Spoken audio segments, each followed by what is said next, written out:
توحید وحدت سے بنا ہے، جس کے معنی ایک ماننا اور ایک سے زیادہ ماننے سے انکار کرنا ہے۔ شریعت کی زبان میں اس بات کی معرفت، تصدیق، اقرار اور عقیدہ رکھنے کا نام توحید ہے کہ اللہ تعالیٰ موجود ہے اور وہ اپنے افعال ربوبیت میں یکتا ہے۔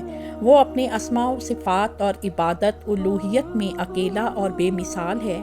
وہ اپنی ذات، صفات اور اوصاف و کمال میں یکتا اور بے مثال ہے۔ کوئی اس کا ساجی اور شریک نہیں، کوئی اس کا ہم پلہ یا ہم مرتبہ نہیں، صرف وہی با اختیار ہے۔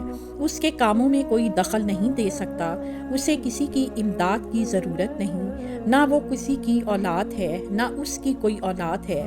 سورہ اخلاص میں رب العزت کا فرمان ہے، آپ کہہ دیجئے وہ اللہ ایک ہی ہے، اللہ تعالیٰ بے نیاز ہے، نہ اس نے کسی کو جنا نہ وہ کسی سے جنا گیا اور نہ کبھی کوئی ایک اس کا برابر ہے۔